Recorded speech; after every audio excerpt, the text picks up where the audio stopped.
آپ حضرات سے التماس ہے کہ ایک مرتبہ سورہ الحمد اور سورہ توحید کی تلاوت کر کے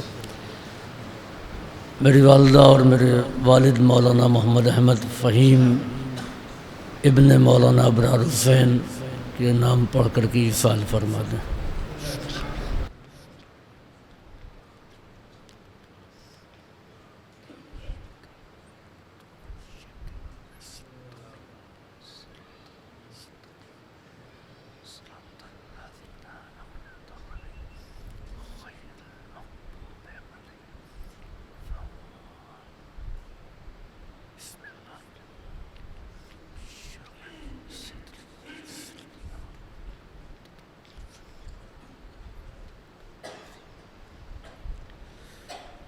فاتحہ۔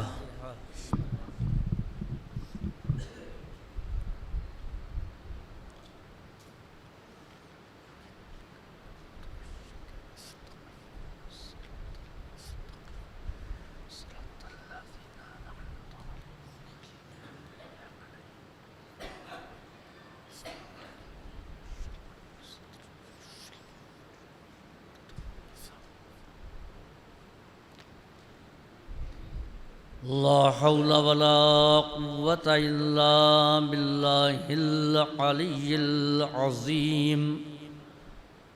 أعوذ بالله السميع العليم من الشيطان اللعين الرجيم۔ بسم الله الرحمن الرحيم۔ الحمد لله الذي هدانا لهذا وما كنا لنهتدي لولا أن هدانا الله۔ لقد جاءت رسل ربنا بالحق۔ الصلاة والسلام التحية والإكرام على صاحب الحوض الكوثر والخطبة والمنبر والركن والمشعر والوجه الأنور والخد الأقمر والجبين الأزهر والنسب الأطهر والحسب الأشهر، صاحب الفضل والعطاء والجود والسخاء والنور والضياء، العبد المؤيد والرسول المسدد، مولانا ابی القاسم محمد وعلى حترته الطاهرة وذريته النجباء السعداء، لا سيما على بقية الله الأعظم في الأرضين۔ أما بعد فقد قال رب العالمين في كتابه المبين، بسم الله الرحمن الرحيم، وأما السائل فلا تنهر۔ صلوات۔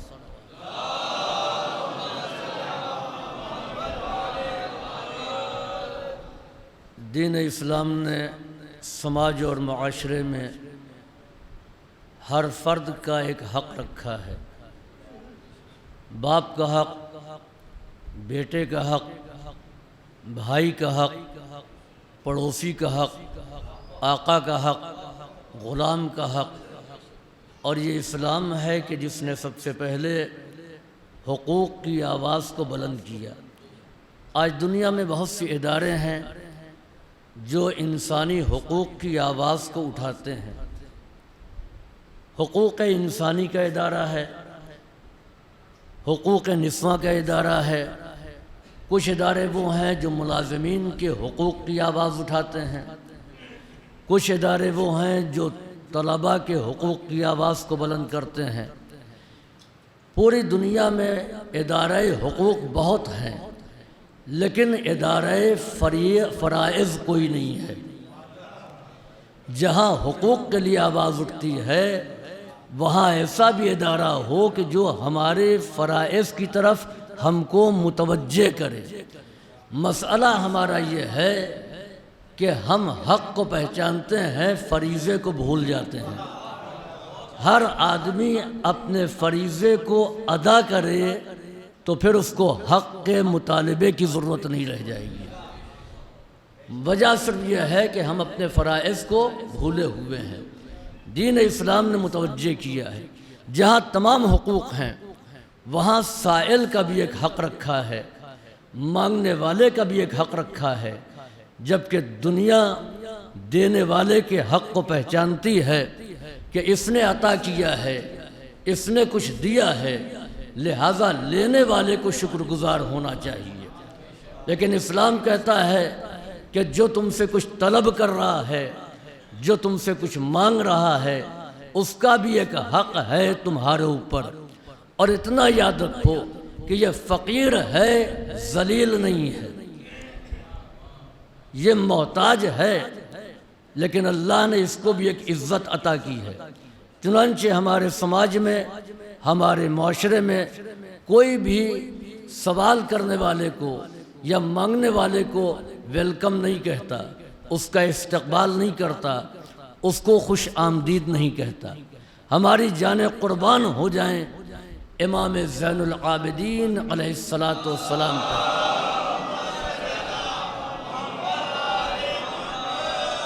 کہ جنہوں نے رسالہ حقوق میں تمام حقوق بیان کیے ہیں۔ چنانچہ امام نے سائل کو دیکھا، جو سائل آ رہا تھا، امام نے آگے بڑھ کر کہا مرحبا۔ کوئی بھی انسان سوال کرنے والے سے یا طلب کرنے والے کو مرحبا نہیں کہتا، خوش آمدید نہیں کہتا۔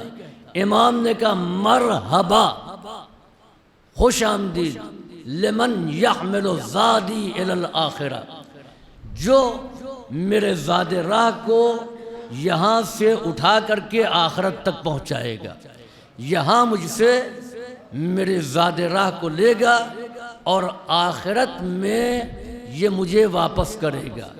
طویل سفر طے کرنے کے بعد میری امانت کو وہاں واپس کرے گا جہاں پر کوئی کام آنے والا نہیں ہے۔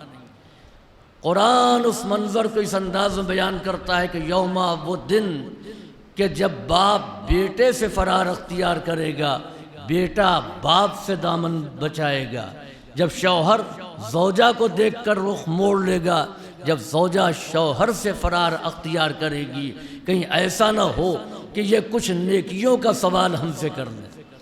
وہاں یہی سائل جو یہاں ہم نے دیا ہے اس کو ہمیں واپس کرے گا، اور واپس کرے گا اس صورت میں کہ کوئی اجرت نہیں طلب کرے گا۔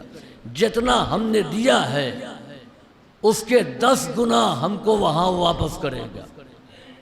عزیزوں، ہم جو بھی رقم اپنے اوپر صرف کرتے ہیں وہ ختم ہو جاتی ہے، لیکن جو راہ خدا میں صرف کرتے ہیں، کسی ضرورت مند پر صرف کرتے ہیں تو وہ رقم باقی رہتی ہے، اور میدان محشر میں جہاں ہم کو شدید ضرورت ہوتی ہے وہ رقم 10 گنا کر کے واپس کر دی جاتی ہے۔ صلوات بھیجیے بر محمد والے محمد۔ لہذا سائل کا بھی ایک حق رکھا گیا ہے، لیکن اس سلسلے میں متضاد روایتیں ہیں۔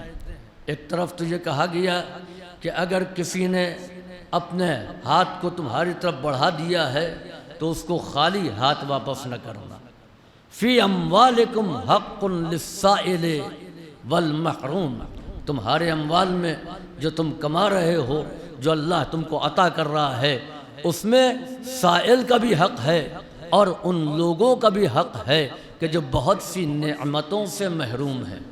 سائل تو پھر بھی مانگ لے گا، لیکن جو محروم ہے اور خوددار ہے وہ اپنی زبان سے کبھی سوال نہیں لائے گا، اپنی زبان سے کبھی کچھ طلب نہیں کرے گا۔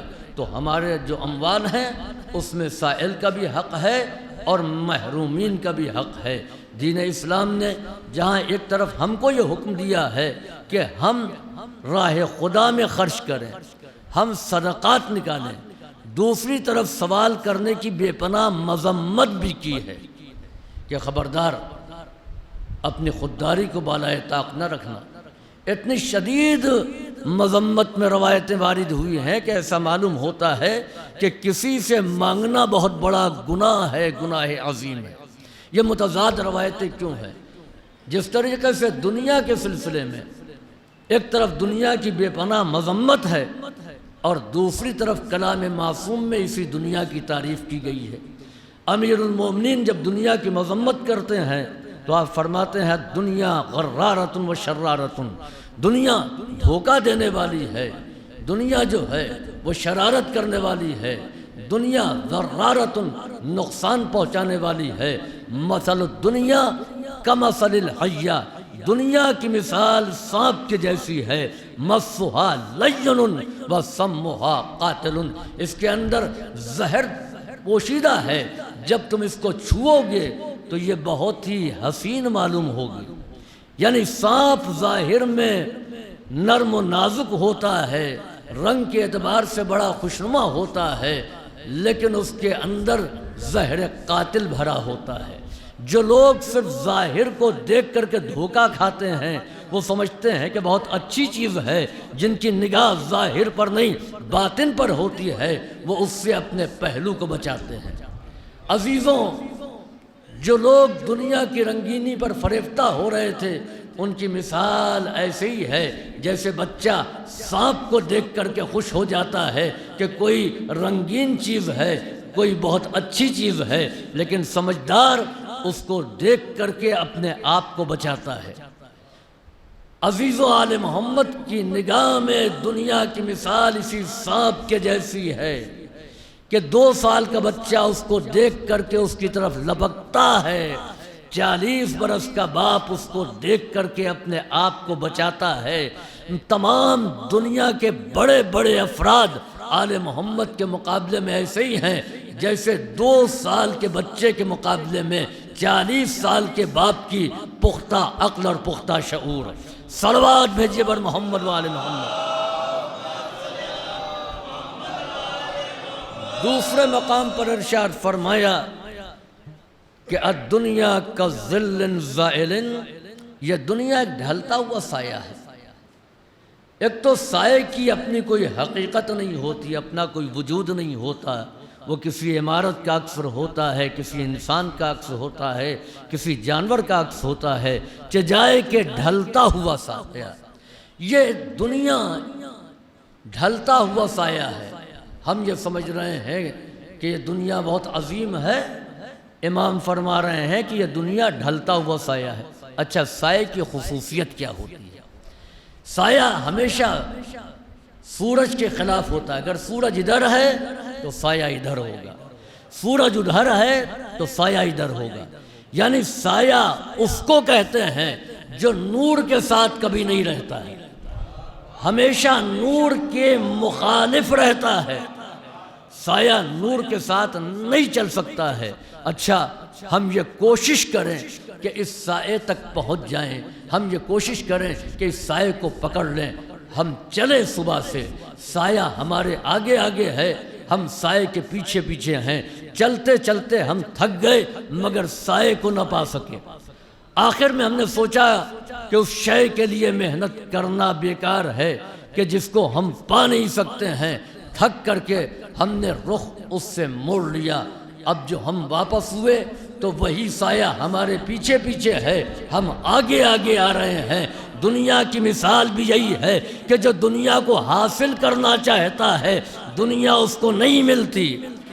جو دنیا سے منہ موڑ لیتا ہے، دنیا اس کے پیچھے پیچھے آتی ہے۔ جن لوگوں نے دنیا کو طلب کیا، جن لوگوں نے دنیا کو حاصل کیا، دنیا نے ان کے ساتھ سلوک کیا کیا؟ کسی کو دریائے نیل میں غرق کر دیا، کسی کو مچھر کے ذریعے ہلاک کر دیا، کسی کو خزانوں کے ساتھ زمین میں دھسا دیا، کسی کو کنکریوں سے ہلاک کر دیا۔ کتنی قومیں تباہ ہو گئیں، کتنے سلاطین مر گئے۔ کوئی دنیا کو فتح کرنے کے بعد بھی اپنے ہاتھ کو بندے کفن سے باہر نکال دیتا ہے کہ لوگ دیکھ لیں کہ ہم اس دنیا سے خالی ہاتھ جا رہے ہیں۔ تو جنہوں نے دنیا کو طلب کیا وہ ہلاک ہو گئے، جنہوں نے دنیا سے منہ موڑا آج بھی ان کی حکومت باقی ہے۔ چنانچہ مستنصر عباسی سے اس کے ایک درباری نے کہا کہ آپ کی حکومت ہے، آپ کے آباء و اجداد کی قبریں ویران ہیں، آل ابو طالب کی حکومت نہیں تھی، لیکن آج بھی ان کے آبا و اجداد کی قبریں آباد ہیں۔ لوگ جوق در جوق آتے ہیں، ایسا کیجئے کہ آپ کے آبا و اجداد کی قبریں آباد ہو جائیں۔ آپ کے پاس حکومت ہے، آپ ایسا کر سکتے ہیں، آپ ان کو آباد کیجئے، اس کا انتظام کیجئے۔ مستنصر عباسی نے کہا سنو، مرنے کے بعد کسی کی حکومت نہیں رہ جاتی ہے، مرنے کے بعد معاملات اللہ کے ہاتھ میں ہوتے ہیں، اس کا تعلق کسی کے آباد کرنے سے نہیں ہے۔ جو لوگ دنیا کے پیچھے بھاگتے ہیں، خدا ان کے مزارات کو اور قبروں کو ویران کر دیتا ہے۔ جو دنیا کی طلب میں نہیں رہتے ہیں، اس سے منہ موڑ لیتے ہیں، اللہ ان کے مزارات کو آباد کر دیتا ہے۔ کتنے بڑے بڑے سلاطین آج ان کے قلعے اور محل کھنڈہر کا ڈھیر بن کر کے رہ گئے، مگر وہ لوگ جنہوں نے دنیا کی طرف کبھی دیکھا نہیں، آج ان کے مزارات آباد ہیں۔ اور آپ براہ راست سیدھے روضے میں داخل نہیں ہو سکتے ہیں، جب کسی حاکم کے پاس جانا ہوتا ہے، جب کسی بادشاہ کی خدمت میں حاضر ہونا ہوتا ہے تو پہلے اجازت طلب کی جاتی ہے اور پھر اندر داخل ہوا جاتا ہے۔ آج جب زائر جاتا ہے تو دروازے پہ رک کر کے اس کو پہلے اذن دخول پڑھنا ہوتا ہے۔ یہ اذن دخول اجازت ہے، جب اجازت مل گئی، اذن دخول پڑھ لیا، تب روضے میں داخل ہوں گے۔ صلوات بھیجیے بر محمد و آل محمد۔ جس علی نے یہ کہا کہ دنیا ڈھلتا ہوا سایہ ہے، اس علی نے اپنے کردار سے بھی ثابت کر دیا۔ چنانچہ جب خلافت 3 ٹھوکریں کھا چکی، اب یہ ہوا کہ علی کو تلاش کرو۔ امیر المومنین کو اطلاع ملی کہ لوگ آپ کے ہاتھ پر بیعت کرنے کے لیے آ رہے ہیں۔ آپ نے مدینہ چھوڑ دیا، بیرون مدینہ آ گئے، لوگ ڈھونڈتے ہوئے وہاں پہنچ گئے۔ چنانچہ امیر المومنین کا خطبہ نہج البلاغہ میں کہ یہ عالم ہجوم کا ہو گیا تھا کہ حسنین کچل جاتے اس ہجوم میں۔ چنانچہ امیر المومنین نے ایک سوال کیا اس مجمع سے، تم کیوں آئے ہو؟ کہ آپ کے ہاتھوں بیعت کرنے کے لیے آئے ہیں۔ امیر المومنین کبھی نہیں گئے۔ جب لوگ دنیا طلب کرنے کے لیے حکومت سازی کر رہے تھے، امیر المومنین تجہیز و تکفین نے پیغمبر میں مصروف تھے۔ علی بھی وہاں چلے جاتے تو بہت سے لوگ تھے جو چہرہ دیکھنے کے بعد اپنا نظریہ بدل دیتے، مگر آپ طلب حکومت میں نہیں گئے۔ اب جو لوگ آئے تو ان سے ایک سوال کیا، یہ بتاؤ کہ کل مجھ میں کمی کیا تھی کہ تم نے ہمارے ہاتھوں پر بیعت نہیں کی، اور آج مجھ میں کون سا نیا کمال آ گیا ہے کہ تم میرے پاس بیعت کرنے کے لیے آئے ہو۔ مجمع خاموش تھا۔ امیر المومنین نے واضح کر دیا کہ میرے اندر کوئی تبدیلی نہیں آئی، جیسا میں کل تھا ویسے ہی آج ہوں۔ تبدیلی تمہارے اندر آئی ہے، زمانہ بدلا ہے، کہ یہاں بیعت نہیں ہوگی۔ بیعت کرنا ہے تو آؤ مسجد نبوی میں۔ مسجد نبوی میں امیر المومنین آئے اور ممبر رسول پر اس جگہ بیٹھے جہاں رسول اللہ بیٹھا کرتے تھے۔ مجمع میں چیمی گوئیاں شروع ہو گئیں۔ علی کہاں بیٹھ گئے؟ علی کہاں بیٹھ گئے؟ امیر المومنین کی سماعت تک ان کی آواز پہنچی۔ آپ نے فرمایا، ما ہذہ الضجہ، یہ شور کیسا ہے؟ مجمع میں سے کسی نے ڈرتے ڈرتے کہا، یا علی، آپ اس جگہ بیٹھ گئے جہاں رسول اللہ بیٹھا کرتے تھے۔ اس کے پہلے کوئی بھی اس جگہ پر نہیں بیٹھا، 25 سال ہو گئے۔ امیر المومنین نے کہا، ہذہ الخشبہ، یہ تو لکڑی ہے، لقد وضعت قدمی علی کتف رسول اللہ۔ صلوات بھیجیے بر محمد و آل محمد۔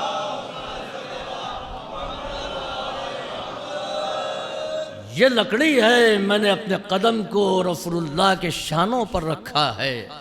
عزیزوں، امیر المومنین نے واضح کر دیا کہ دوسروں کا اس جگہ پر نہ بیٹھنا اپنی نااہلی کا اعتراف ہے۔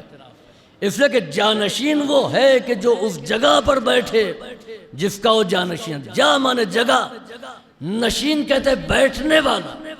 ابھی تک کوئی پیغمبر کی جگہ پر نہیں بیٹھا تو اس کے معنی یہ ہے کہ جتنے اس جگہ پر نہیں بیٹھنے والے تھے وہ جانشین نہیں تھے.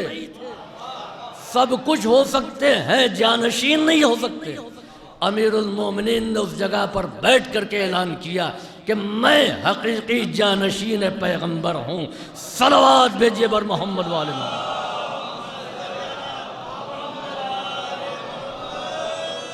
تو ایک طرف دنیا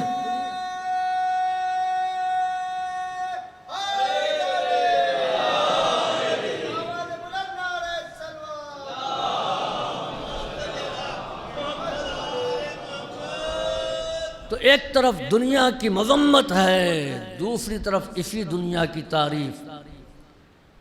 کلام علی میں فرمایا کہ دنیا وہ جگہ ہے جہاں ملائے اعلیٰ کے افراد ہے. دنیا وہ جگہ ہے جو آماجگاہ انبیاء اور مرسلین بنی. اسی سرزمین پر اللہ نے اپنے صحیفے نازل کیے، اسی سرزمین پر اللہ نے کتابوں کو نازل کیا، اسی سرزمین پر قرآن جیسی مقدس کتاب نازل کی گئی. امیر المومنین فرماتے ہیں کہ اس زمین کو اللہ نے لائق سجدہ بنایا، ملائک کو یہاں پر بھیجا. تو یہ دنیا کی تعریف امیر المومنین نے کی. ایک طرف تعریف ہے، دوسری طرف مذمت ہے. یاد رکھیں کہ اہل بیت ہمارے سیاسی لیڈروں کی طرح نہیں ہے کہ حالات دیکھ کر کے بیانات بدل دیں. اس پارٹی میں تھے تو وہ بہت اچھی تھی، یہ بری تھی. اس میں آ گئے تو یہ بہت اچھی ہو گئی، اس میں کیڑے پڑ گئے.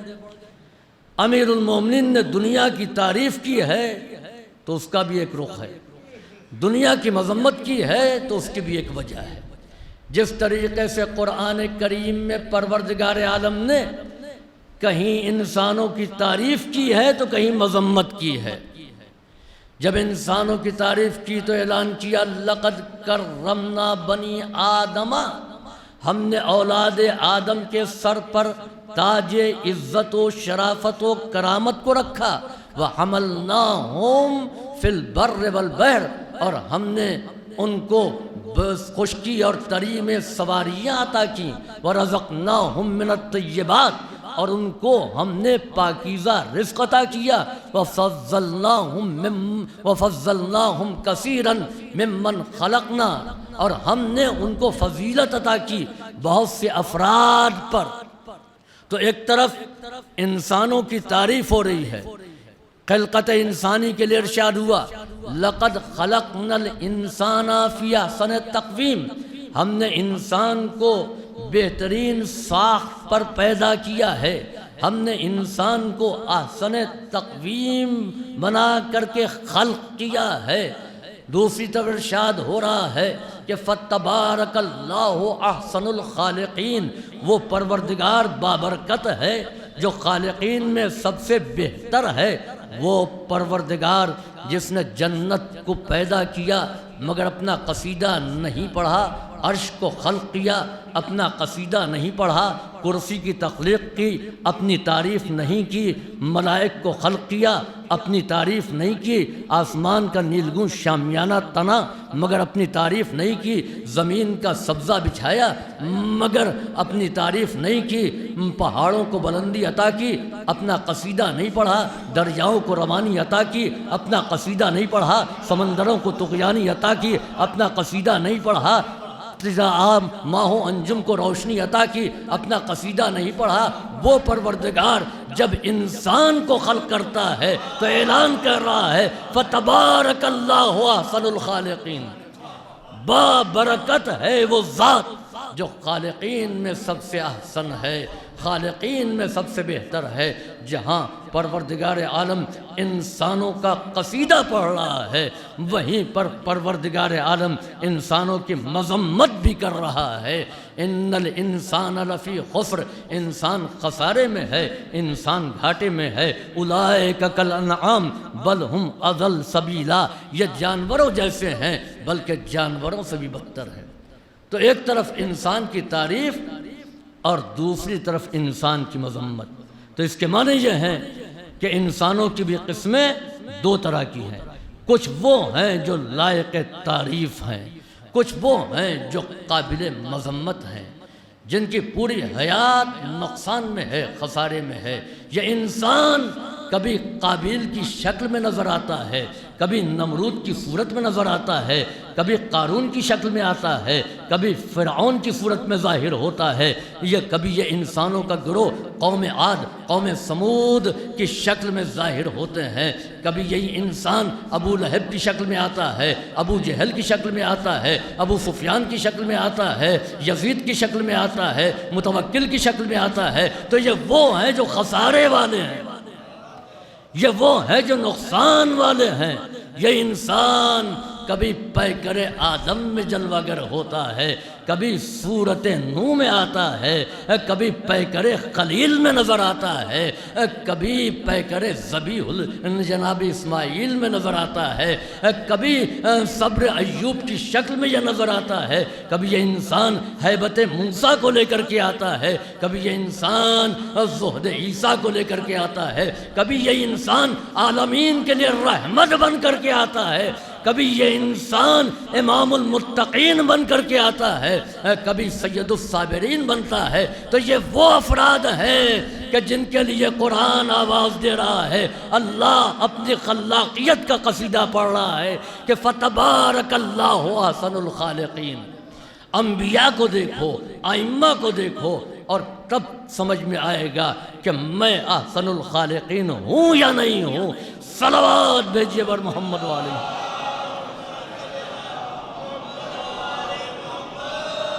عزیزو، جس طریقے سے دنیا کی تعریف ہے، دنیا کی مذمت ہے، انسان کی تعریف ہے، انسان کی مذمت ہے، اسی طریقے سے سوال کرنے کی بے پناہ مذمت بھی کی گئی ہے، اور سائل کا احترام کرنے کا حکم بھی دیا گیا ہے. دونوں چیزیں ہیں. صدقہ نکالنے کی بے پناہ تاکید ہے اور بہت ہی اس کے فضائل ہیں،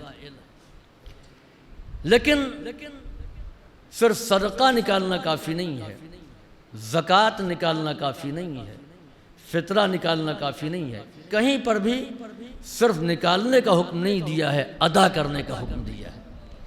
اگر واجب ہے تو اس کو ادا کریں. نکالنا کیا ہے؟ آپ نے ایک مقدار نکال دی، گھر کے ایک حصے میں رکھ دیا. اب آپ انتظار کر رہے ہیں کہ کوئی آئے گا، مانگنے والا اس کو دے دیں گے.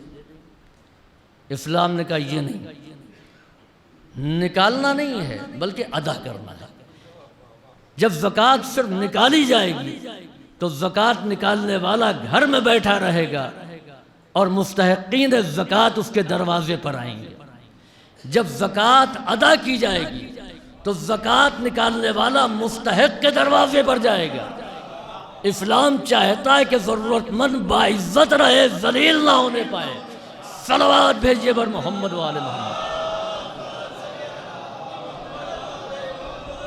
چنانچہ دو قسم کے افراد ہوتے ہیں. کچھ وہ ہیں کہ جن کی عادت بن گئی ہے،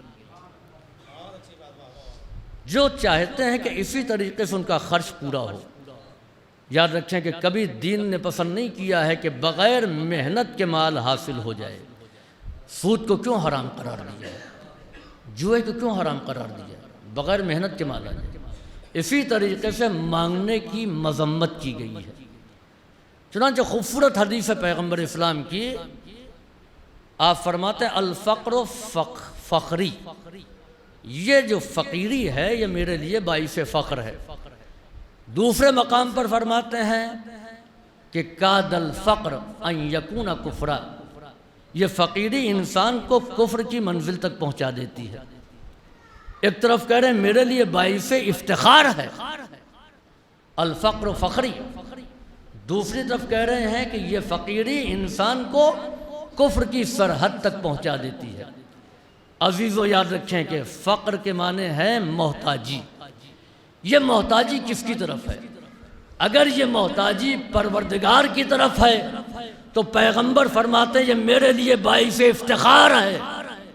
اور یہ محتاجی اگر عام انسانوں کی طرف ہے تو یہی محتاجی انسان کو کفر کی منزلوں تک پہنچا دیتی ہے۔ صلوات بھیجیے بر محمد والے محمد۔ اب آئیے کیسے سائل کو دینا چاہیے اور کیسے سائل کو نہیں دینا چاہیے۔ امام جعفر صادق علیہ السلام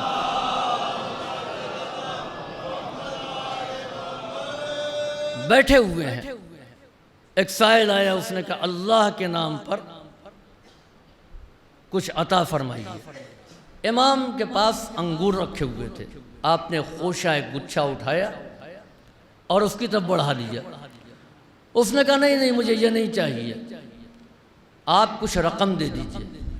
امام نے انگور کے اس خوشے کو رکھا اور کہا تشریف لے جائیے۔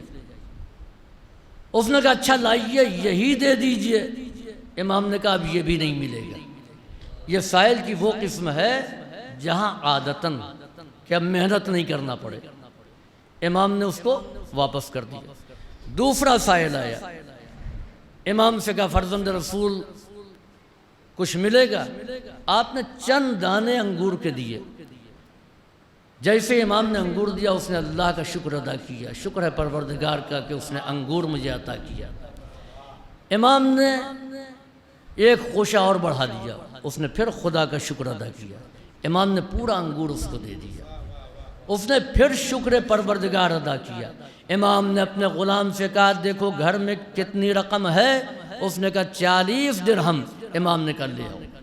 وہ 40 درہم اس سائل کو امام نے دے دیا۔ پھر اس نے شکر پروردگار ادا کیا، اللہ کی حمد و ثنا کی۔ امام نے غلام سے کہا میرے کتنے لباس ہیں؟ کہا مولا 3-4 پیرہن ہیں۔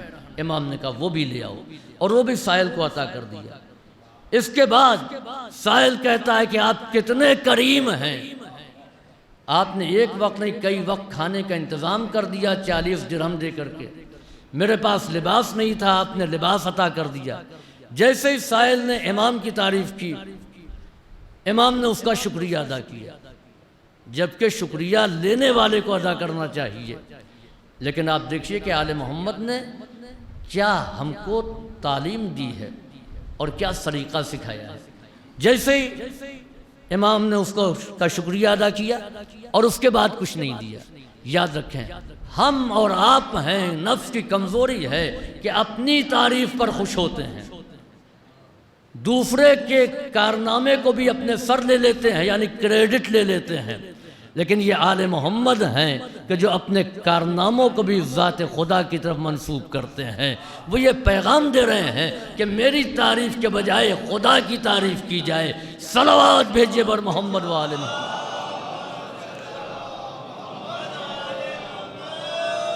اور یہ ہم کو بھی متوجہ کیا گیا ہے کہ اپنی تعریف کے متمنی نہ رہو، رضائے خدا کے لیے آ کر کے اہل بیت کا پیغام ان کے چاہنے والوں تک پہنچاؤ۔ ہمارا مزاج کیا ہے؟ خود ستائی کا۔ جب تک کہ وہاں سے مجمع حلق پھاڑ کر کے نہیں بولے گا ہم مطمئن نہیں، یعنی پورا بیان اور زور یہ ہے کہ صرف تعریف چاہیے، صرف واہ واہ چاہیے۔ جب ہماری نیت ہی یہ ہے کہ مجلس میں خوب واہ واہ ہو اور اسی نیت سے ہم نے مجلس پڑھی ہے تو پھر ہم کو اجر نہیں ملے گا۔ پھر خدا کہے گا جو تم چاہتے تھے وہ مل گیا، جس نیت سے تم نے ذکر کیا تھا اس نیت کے اعتبار سے تم کو مل چکا ہے، اگر رضائے پروردگار کے لیے۔ اور یاد رکھیں کہ انسان کی کمزوری ہے کہ اس کے عمل کی تعریف کی جائے، لیکن جب رضائے خدا کے لیے کوئی کام کرتا ہے تو خدا تعریف بھی کرواتا ہے۔ عزیزوں، تعریف کرنے والا اگر نہیں ہے تو خدا تعریف کرنے والے کا انتظام کرتا ہے۔ احد میں جب میدان خالی تھا پہاڑ آباد تھے، علی کے کارنامے کی کوئی تعریف کرنے والا نہیں تھا۔ اللہ نے جبریل کو بھیجا کہ ذوالفقار بھی لے کر کے جاؤ اور علی کی تعریف بھی کرو۔ صلوات بھیجیے بر محمد والے محمد۔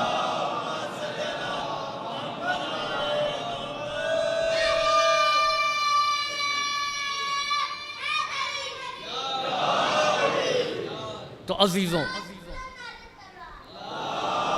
بے پناہ دین میں زور دیا گیا ہے صدقات کا،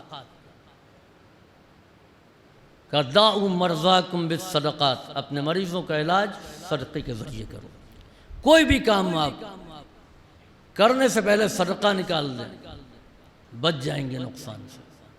صدقہ جان و مال کی حفاظت کا ذریعہ ہے، اور صدقہ نکالیے نہیں بلکہ صدقہ مستحق تک پہنچائیے۔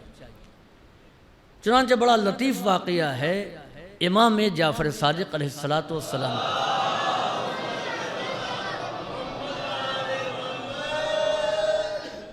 امام جعفر صادق علیہ السلام فرماتے ہیں کہ میں نے ایک یہودی کی شراکت میں ایک زمین دی۔ آپ دیکھیے کہ اسلام کا نظام کیا تھا۔ یہودی امام کا پڑوسی، ایک زمین امام نے مشترکہ لی اس کے ساتھ۔ یہ طے پایا کہ قرآن اندازی کی جائے گی، قرآن جس کے نام جس طرف کا نکلے گا وہ اس طرف کی زمین لے لے گا۔ امام نے یہودی سے کہا قرآن ڈال لو، اس نے کہا ابھی نہیں، کچھ دن رک جائیے۔ پھر امام نے کہا، اس نے کہا نہیں، کچھ دن رک جائیے۔ اسی طریقے سے وہ ٹالتا رہا، اور ایک دن اس نے کہا کہ چلیے آج قرآن اندازی ہو جائے اور اپنے اپنے حصے کی زمین لے لی جائے۔ چنانچہ قرآن اندازی ہوئی۔ قرآن اندازی میں قرعے میں زمین کا اچھا حصہ امام کے نام نکلا اور خراب حصہ یہودی کے نام۔ اس یہودی نے کہا آپ نے کون سا ایسا عمل کیا کہ جس کی وجہ سے آپ کے حصے میں زمین کا اچھا والا حصہ آیا، جبکہ مجھے پوری امید تھی کہ قرآن میرے نام نکلے گا۔ امام نے فرمایا میں نے چلنے سے پہلے صدقہ دیا، مستحق تک پہنچایا، 2 رکعت نماز پڑھی، یعنی ہر عمل کی کامیابی کا نسخہ امام نے بتا دیا۔ اس نے کہا میں ماہر علم نجوم ہوں، میں ستاروں کی رفتار سے واقف ہوں، میں اس لیے انتظار کر رہا تھا کہ ستارے میرے حق میں ہو جائیں، میرے موافق ہو جائیں اور آپ کے خلاف ہو جائیں۔ چنانچہ میں نے دیکھا، زائچہ نکالا تو مجھے معلوم ہوا کہ اس وقت جو سیارے اور ستارے اکٹھا ہو رہے ہیں وہ آپ کے حق میں نہیں ہے، میرے حق میں ہے۔ لہذا مجھے پوری امید تھی کہ زمین کا اچھا حصہ میرے نام نکلے گا۔ چنانچہ امام نے کہا ذرا آسمان کی طرف دیکھ۔ اب جو آسمان کی طرف دیکھا تو اس نے کہا ناممکن ہے، یہ تو ہو ہی نہیں سکتا۔ ستاروں کو اپنی اپنی جگہ پر جانے کے لیے کم سے کم 1 ماہ کا وقت درکار ہے، یہ چند ساعتوں میں ستارے ہٹ کیسے گئے؟ اس لیے کہ اب سارے ستارے امام کے موافق نظر آ رہے تھے، اس کے خلاف ہو گئے تھے۔ امام وہ ہیں کہ جو ستاروں کے محتاج نہیں ہیں، یعنی امام نے واضح کر دیا کہ ہم وہ ہیں جو ستاروں کی رفتار کو بدل دیتے ہیں۔ ہم ستاروں کے پابند نہیں ہیں، ستارے ہمارے پابند ہیں۔ ہمارے ہی جد کے در پر ستارہ اترا تھا، صلوات بھیجیے بر محمد والے محمد۔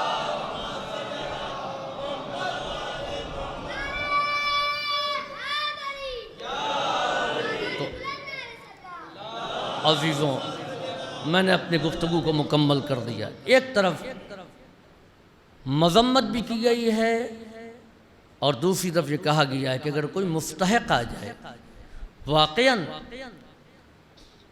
وہ کام نہیں کر سکتا ہے تو اس کو خالی ہاتھ نہیں واپس کرنا ہے۔ چنانچہ امیر المومنین نے ایک یہودی کو دیکھا کہ بھیک مانگ رہا ہے کوفے میں، پوچھا تم بھیک کیوں مانگ رہے ہو؟ کہا 2 وقت سے بھوکا ہوں، بوڑھا ہو گیا، کمزور ہو گیا، کام ہوتا نہیں ہے تو کہاں سے کھانا کھاؤں؟ امیر المومنین نے پورے کوفے میں منادی کرائی کہ جتنے لوگ ہیں سب مسجد میں آئیں۔ آپ ممبر پر گئے اور آپ نے اس واقعے کا ذکر کیا کہ غیرت سے مسلمانوں کو مر جانا چاہیے۔ وہ یہودی جو تمہارے درمیان تھا، جب تک اس کے پاس طاقت تھی وہ تمہارے لیے کام کرتا تھا، آج قوت ختم ہو گئی، تم نے اس کو بھوکا مرنے کے لیے چھوڑ دیا۔ چنانچہ بیت المال مسلمین سے آپ نے اس کا وظیفہ جاری کیا. صلوات بھیجیے بر محمد وآل محمد. عزیزوں، یہ اہل بیت علیہم السلام ہیں.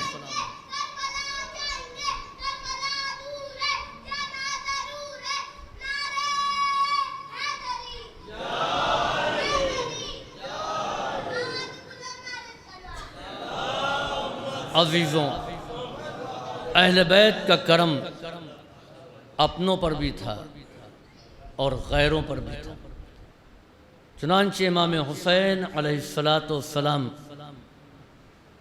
کے پاس ایک عیسائی یتیم بچہ آیا جس کے باپ کا انتقال ہو چکا تھا اور ماں مریض تھی. وہ پہلے طبیب کے پاس گیا. طبیب عیسائی تھا. اس نے کہا تمہاری ماں کا علاج ہو سکتا ہے مگر اس رنگ کا گھوڑا چاہیے جو پورے مدینے میں امام حسین کے پاس ہے، اس کا جگر لے آؤ. وہ یتیم بچہ امام کے پاس آیا اور کہا مولا مجھے گھوڑے کا جگر چاہیے. امام نے حکم دیا، گھوڑا ذبح کر دیا گیا، اس یتیم کو جگر دے دیا گیا. طبیب نے کہا نہیں میں نے غلطی سے کہا تھا اس رنگ کا نہیں اس رنگ کا. بچہ پھر آیا، امام نے دوسرا گھوڑا ذبح کیا، اس کا جگر دے دیا. اس طریقے سے امام نے 11 گھوڑے ذبح کر دیا ایک یتیم عیسائی کے لیے. چنانچہ وہ طبیب امام کی خدمت میں آیا، کہا مولا مجھے علاج کے لیے گھوڑے کی جگر کی ضرورت نہیں تھی. امام نے کہا میں جانتا تھا مگر میں یتیم کو مایوس نہیں کر سکتا تھا، مجھے یہ معلوم تھا. عیسائی طبیب کہتا ہے کہ میں نے سنا تھا کہ حسین ابن علی سے زیادہ کوئی کریم نہیں ہے. میں آپ کے کرم کو آزمانا چاہتا تھا کہ آیا آپ صرف مسلمانوں کے لیے کریم ہیں یا عام انسانوں کے لیے بھی کریم ہیں.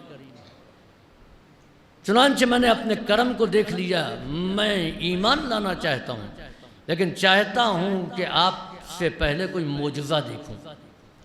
امام نے کہا آؤ. امام وہاں لے کر کے گئے جہاں پر گھوڑے ذبح کیے ہوئے پڑے تھے. امام نے اشارہ کیا، ان گھوڑوں کو حیات مل گئی. یہ امام مظلوم ہے. وہ عیسائی طبیب ایمان لے آیا. عزیزوں، وہ امام جو عیسائی یتیم کو واپس نہیں کر سکتا، نہیں واپس کیا. اس کی آواز کو سنا بے چین ہو گئے. جانتے تھے کہ یہ گھوڑے کا جگر اس کے کام نہیں آنے والا ہے. وہ کریم جس نے دشمنوں کو پانی پلایا.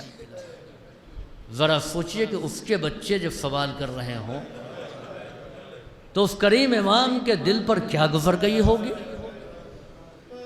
عزیزوں، امام کے سینے پر سونے والی وہ بچی جس کا نام تو فاطمہ تھا لیکن امام مظلوم کے لیے باعث سکون تھی، اس لیے اس کو سکینہ کہا جاتا تھا. یہ بچی کتنی پیاسی تھی مجھے نہیں معلوم ارباب عزا، لیکن بچی پیاسی تھی. چنانچہ تمام چھوٹے چھوٹے بچے اس بچی کے پاس آئے کہ تم کو تمہارے چچا ابو الفضل عباس بہت چاہتے ہیں، ہم بہت پیاسے ہیں، اگر کوئی پانی لا سکتا ہے تو وہ ہیں تمہارے چچا عباس. اے سکینہ اگر تم کہوگی تو تمہاری بات کو رد نہیں کریں گے. چنانچہ جناب سکینہ نے ایک مشکیزہ لیا اور بچے سکینہ کے ساتھ ساتھ آئے. ارباب عزا، بچی کہتی ہے امو میں ہی پیاسی نہیں ہوں، یہ سب بچے بھی پیاسے ہیں، مرکز امید آپ ہیں، اگر کوئی پانی لا سکتا ہے تو وہ آپ ہیں. جناب عباس نے سر جھکایا. جناب عباس کہتے ہیں کہ سکینہ اپنے بابا سے اجازت پھر دلوا دیتی. ننھی بچی اپنے چچا کے ساتھ بابا کے پاس آتی ہے. بابا چچا کو فرات تک جانے کی اجازت دے دیجئے. ارباب عزا، جناب عباس گئے، فرات پر قبضہ بھی کر لیا مشکیزے کو بھر بھی لیا لیکن مشکیزہ لے کر کے پلٹے نہیں، امام مظلوم علم لے کر کے آئے۔ ادھر وہ بچی جو بچوں کو دلاسا دے رہی تھی، وہ سکینہ، کہ پانی آنے والا ہے، میرا چچا گیا ہے، ضرور پانی لے کر کے آئے گا۔ جب خالی علم دیکھا، بابا کو دیکھا، پوچھا این عمنا العباس حل یجاہد، میرے چچا کہاں گئے، کیا وہ ابھی جہاد کر رہے ہیں؟ امام نے سر کو جھکا دیا، اے سکینہ اب تمہارے چچا دوبارہ نہیں آئیں گے، ان کے بازو کاٹے گئے ہیں، ان کو شہید کر دیا گیا، وہ تمہارے لیے پانی لے آئے تھے، آدھے راستے کا سفر طے کر دیا تھا، آدھا راستہ باقی تھا کہ ان کو شہید کر دیا گیا، بچی ابھی بھی پیاسی ہے۔ ارباب عزا، مجھے نہیں معلوم کہ اس بچی کی پیاس کب بجھی۔ راہ کوفہ و شام میں بھی اس بچی نے پانی مانگا تھا۔ وہ منظر آپ کو یاد ہے نا کہ جب شمر کا لشکر پیاسا ہو گیا، یزید کے سپاہی پیاسے ہو گئے اور دور سے پانی آنا تھا، پانی کے انتظار میں سب بیٹھے ہوئے تھے۔ جب پانی آ گیا، شمر نے اپنے سپاہیوں کو سیراب کر لیا، اہل حرم کو پانی نہیں دیا۔ ان کے لیے اوقات معین تھے کہ صبح پانی دیا جائے گا، شام کو پانی دیا جائے گا، درمیان میں کتنے ہی پیاسے ہوں ان کو پانی نہیں دیا جائے گا۔ عزیزوں، جو پانی دیا بھی جاتا تھا تو اتنا کم کہ صرف زندگی باقی رہے، پیاس بجھ جائے اتنا پانی ان کو نہیں ملتا تھا۔ بچی پیاسی تھی، پھوپھی سے اجازت طلب کی کہ شاید ہم کو پانی مل جائے۔ وہ کوزہ لے کر کے ظالم شمر کے ساتھ ساتھ چلتی رہی اور آخر میں شمر نے پانی دکھا کر کے زمین پر پھینک دیا۔ عزیزوں، پانی نہ دینا ایک ظلم ہے، لیکن یہ کہہ کر کے پانی پیو گی اور پھر زمین پر پھینک دینا۔ بچی جو شدت پیاس سے بے چین تھی، اس نے زمین پر گرے ہوئے پانی پر اپنے آپ کو گرا دیا کہ سینے میں ٹھنڈک پہنچ جائے۔ ارباب عزا، شمر نے تماچے مارنا شروع کر دیا، اس بچی پر ظلم شروع کر دیا۔ جناب زینب بے چین ہو کر کے آئی، اے ظالم پانی بھی نہیں دیا اور اس پر سے اس کمسن بچی پر جو یتیم ہے ظلم کر رہا ہے۔ کاش اس کے بابا زندہ ہوتے، کاش اس کے چچا عباس ہوتے تو کس کی مجال تھی کہ اس کمسن کے اوپر ظلم کرتا۔ ارباب عزا، قید خانے میں بھی بہت کم پانی آتا تھا، بہت کم کھانا آتا تھا۔ اس کی سند اور دلیل یہ ہے کہ جناب زینب نماز شب اور نافلے کی نمازیں بیٹھ کر کے پڑھتی تھی۔ امام سجاد نے پوچھا، پھوپھی اماں آپ یہ بیٹھ کر کے مستحب نمازیں کیوں پڑھتی ہیں؟ جناب زینب نے جواب دیا، اے میرے لال، حاکم کے یہاں سے اتنا کم کھانا اور پانی آتا ہے کہ میں اپنے حصے کا بھی بچوں کو دے دیتی ہوں، صرف اتنا لیتی ہوں کہ زندگی باقی رہ جائے۔ اب قوت نہیں ہے کہ میں کھڑے ہو کر کے نماز پڑھ سکوں۔ عزیزوں، مجھے نہیں معلوم کہ سکینہ کو اتنا پانی زندگی میں ملا کہ اس کی پوری پیاس بجھ گئی ہو۔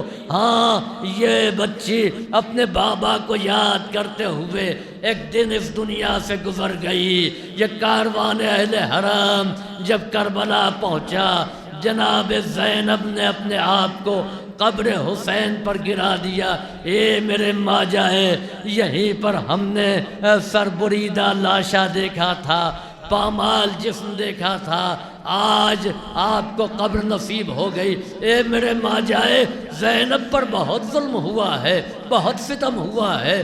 بازار شام میں مجھے کنیزوں کی طرح کھڑا رکھا گیا، تعزیانے لگائے گئے، اس ذلت کو میں نے برداشت کیا اور اس کے باوجود میں زندہ رہی۔ اے میرے ماں جائے، یہ بہن بہت شرمندہ ہے کہ سینے پر سونے والی سکینہ کو قید خانہ شام میں چھوڑ کر کے آئی ہے۔ سیعلم الذین ظلموا ای منقلب ینقلبون الا لعنۃ اللہ علی القوم الظالمین ربنا تقبل منا انک انت السمیع العلیم اللہم افعل بنا ما انت اہل ولا تفعل بنا اللہم افعل بنا ما انت اہل ولا تفعل بنا ما نحن اہل بجاہ محمد و آلہ الطاہرین۔ اب حضرات سے التماس ہے ایک مرتبہ سورہ الحمد اور سورہ توحید کی تلاوت کر کے میری والدہ مرحومہ جعفری بیگم بنت امیر حسن مرحوم اور میرے والد مرحوم مولانا محمد احمد فہیم ابن مولانا ابرار حسین مرحوم کے نام ایصال فرما دیجیے۔